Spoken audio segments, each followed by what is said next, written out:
Hey there, guys. Alright, today we are back with some more BlueJay. And this time, since we just watched the Wild West video, this time, historic duels that put the Wild West to shame. Before we dive in, make sure you go and check out the links in the description box below. I would love it if you join the Discord and followed me over at Twitch, and also go and check out the gaming channel. I'm going to really try and push that one. I upload my Twitch streams to that one since Twitch doesn't keep the streams up for more than 2 weeks anymore. And I also upload shorts, just funny little haha clips from my streams. So, yeah, if you want super short form content or super long form content of like 3-hour long streams, go and check those out. I play a wide variety of games over there. We've got Assassin's Creed 1, 2, Brotherhood, and Revelations. Baldur's Gate, Star Wars, Jedi Fallen Order, and Jedi Survivor. Red Dead Redemption 2. Partner. The first 2 Metro games. And I didn't really care for those, but yeah. Go and check it out. Let's go ahead and dive right into this video, though. Petty disputes are like taxes. They hit you when you least expect it and usually lead to some sort of criminal threat. Unlike today, where death threats can be made from the Why didn't the Death Eaters just run around with mandrakes while wearing earmuffs if their screams kill anyone that hears them? So much more effective. Stupid books. Literally die. Tonk. There are so many things wrong with the Harry Potter books. safety of your couch, the people of the past didn't have the luxury of the internet to keep their murderous desires at bay. Instead, they resorted to a You know who I don't like? And I don't like that man. How dare you say something so heretical, so wrong, so plain fucking wrong. old-fashioned duel to settle their differences. This glorious practice sent a strong message that no matter how big or small, any problem can be solved honorably with a little elbow grease and murder. But while dueling is no longer available to Mr. Morgan submitted for the consideration of the House of Representatives the following joint resolution. Proposing an amendment to the Constitution of the United States, resolved by the Senate and House of Representatives of the United States of America in Congress assembled, 2/3 of both houses concurring, that the following amendment to the Constitution of the United States be proposed. Well, that's it. today. Don't you worry, champ. We have our alternatives. Hey, so actually, I said I didn't want any pickles. Ratio. What's that gonna do? L. But for some, a traditional duel can only bring so much excitement. You know how getting stabbed and shot at gets dull after a while. So today, we're gonna explore the stories of those who participated in some of the wackier duels in history.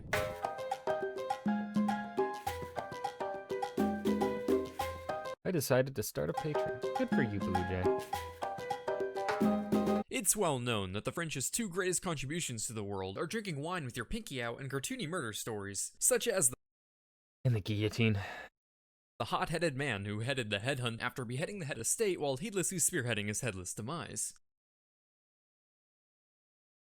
That's so fucking clever, man. That's clever writing. But reigns of terror aside, the French are legendary for their use of duels to settle their disagreements.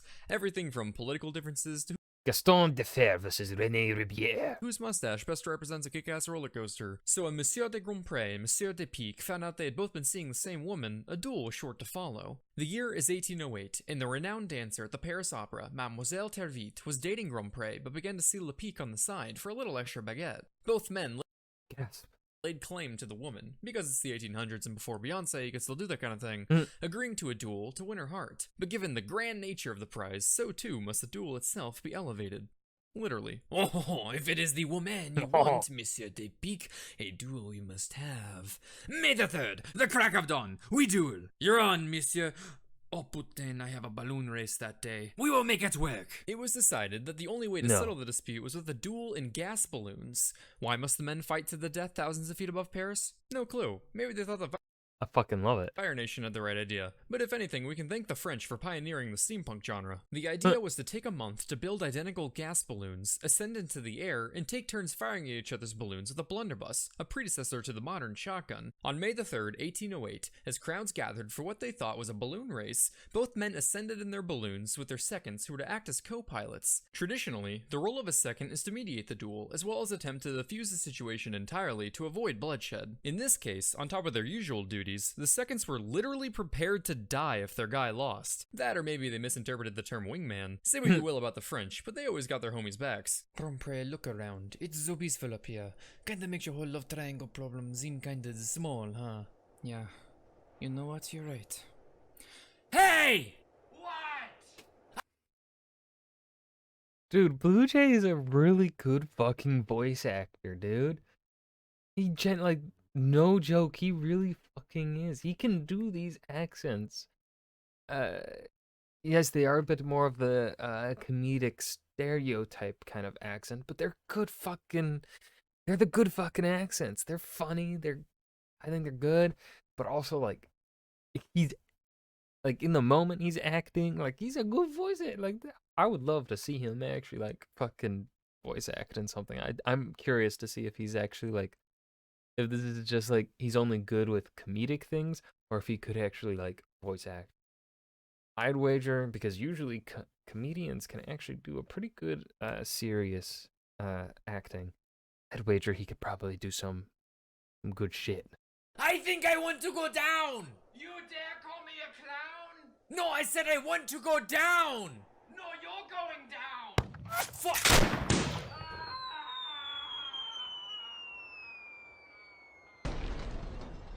My home! Marie! Marie, are you okay?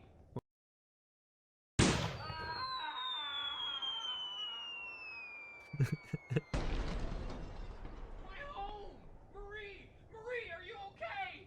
Well, at least my honor is restored. Dear God, there are body parts everywhere! At about half a mile up, a signal was given and the duel commenced. Lepic fired first and miraculously missed the giant balloon. Grompré followed with his shot, which hit its mark, sending Lepic and his second plummeting to the ground, who were then, quote, dashed to pieces on a housetop. That's the quote. A fitting end, because anyone with aim that bad is bound to be a nuisance at urinals and thus deserves to die. Fair. It should be noted that the authenticity of the story is a little questionable. The earliest record of the story that I could find was in a British newspaper a few months after the fact. Do I try and read that very faint? Novel duel. A very novel species of duel has lately taken place at Paris. Monsieur Grandpré and Monsieur Lepic have quarreled about Mademoiselle Terville, a celebrated opera dancer who was kept by the former, but had been discovered in an intrigue with the latter. A challenge ensued. Being both men of elevated minds, they agreed to fight in balloons, and in order to give time for their preparation, it was determined that the duel should take place on that day month. Accordingly, on the 3rd of May, the parties met in a field adjoining the Tuileries, where their respective balloons were ready to receive them. Each, attended by his second, ascended his car, loaded with blunderbusses, as pistols could not be expected to be efficient in their probable situations. A multitude attended, hearing of the balloons, but little dreaming of the purpose. The Parisians merely looked for the novelty of a balloon race. At 9 o'clock, the cords were cut and the balloons ascended majestically amidst the shouts of the spectators. The wind was moderate, blowing from the north-northwest, and they kept as far as could be judged within about 80 yards of each other. When they had mounted to the height of about 900 yards, Monsieur Lepic fired his piece ineffectually. Almost immediately after, the fire was turned by Monsieur Grandpré and penetrated his adversary's balloon, the consequences of which was its rapid descent, and Monsieur Lepic and his second were both dashed to pieces on a housetop over which the balloon fell. The victorious Grandpré then mounted aloft in the grandest style and descended safe with his second about 7 leagues from the spot of ascension. It's also mentioned in a book by a proclaimed authority on duels. I even went as far as to ask a duelist historian about it, who said while he doesn't necessarily doubt it to be true, he has no reason to be certain it isn't apocryphal. So this story gets filed under, it may not have happened, but the world's more Let's see here. BlueJay's Preferred Reality. Lightning Thief, directed by Peter Jackson. I don't know. Actually, I don't know how well that would work. Peter Jackson, his origins are a horror. I genuinely think that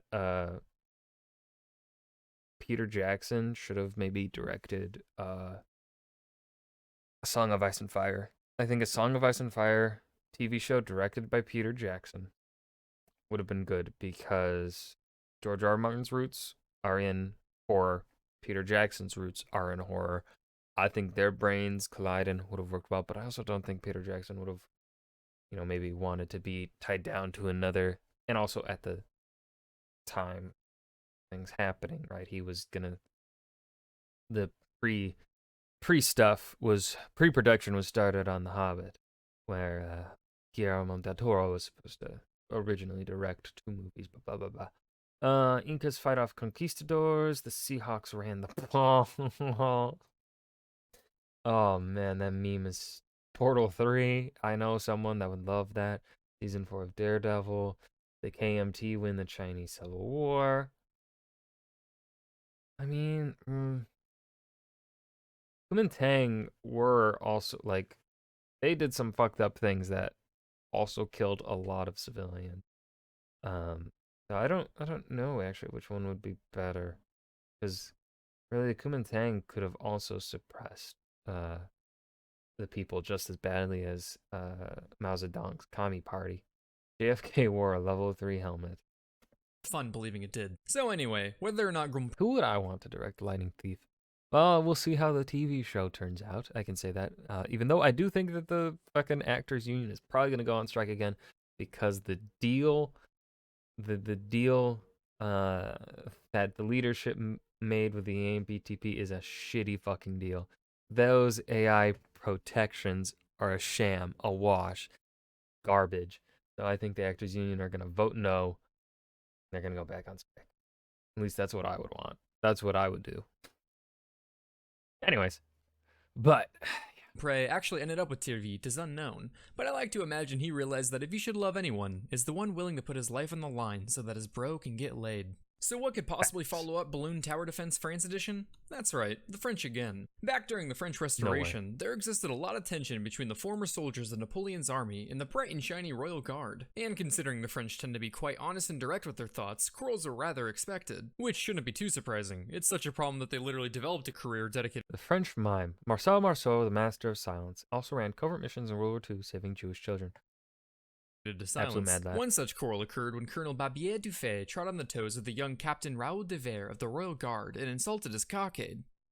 Get your mind out of the gutter, it's a hat ribbon. But apparently in 19th century France, mocking a glorified knot was akin to spitting on an orphan, because Raoul was so insulted that only blood could remedy such a dishonor. He challenged Dufay to a duel, offering up the rapier, sword, or pistol as the weapon of choice, whichever Dufay preferred. This surprised the colonel, who was all like, "Oh shit, so you've mastered all these?" To which Raoul responded, no, I'm 18. Seeing as how Dufay wasn't a fan of Fortnite, he wasn't all that interested in murdering children that day. But as he began to walk away, Raoul placed his hand on the colonel's cheek, which sounds really touching at first, until you realize that's just fancy olden talk for giving him the old airplane treatment. And thus, a duel with rapiers commenced. They faced off in the street, where the more experienced Dufay proceeded to easily disarm Raoul 4 times. Okay, stop. No, down. Put it down, boy. This is pathetic. I'm not an assassin. You have not bested me yet, good sir. Okay, fine. You hell-bent on a fight to the death? You insulted my cockade! Jesus Christ. Okay, let's make things interesting. Apparently, 4 consecutive disarms wasn't enough to solidify a victor, so Dufay proposed that they should, and I'm not making this up, tie their left arms together, enter the back of a coach, and stab each other to death with daggers. Because you know what they say, if you can't win with a sword 4 times, try Fast and Furious with knives. This was thought to be the perfect solution, as it would ensure no one could escape. So the seconds took over for the carriage driver, and began driving their pre-routed 2 laps around the Place de Carousel, and if there's anyone I feel most sorry for, it's them. So great. Wait till you see my spin move. I made this move myself. Not the cocaine. Not the cocaine, no.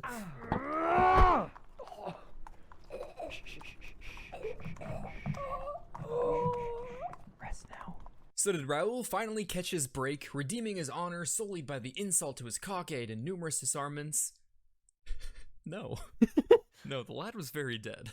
Dufay also appeared to be dead at first, having been stabbed 4 times in the chest, but he ultimately recovered from his wounds. Some accounts claim that he later died from his injuries, but the majority of the sources I consulted state otherwise. Plus, as we all know, it takes 37 stabs in the chest to kill a man. So if we learned any valuable lessons from this encounter, it's, Moving on from France, we have a story that takes place on the other side of the English Channel. On a cold winter's evening in 1765, the two cousins, neighbors, and friends, Lord William Byron and William Shaworth, were enjoying their weekly dinner at the Star and Garter Tavern in London. It started off pleasant enough, just two blokes enjoying a chinwag, having a laugh, you know, British things. But as the wine Oh yes, they're British on Tuesday, innit, bruv?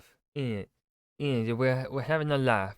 continued to run, so too did their mouths. A conversation began on the proper way to hang birds after they were shot, which soon transitioned into whose estate held the most game birds. But little did they know, they were both Redditors at heart, and what began as some harmless boasting rapidly escalated as neither side would back down. You see, Byron, at my estate, we roll the wings up like crescent rolls and hang the bird from the claws. Well, it only makes sense coming from an estate like yours. What you mean by that? Oh, only just that you obviously lack proper experience with an estate so devoid of game birds.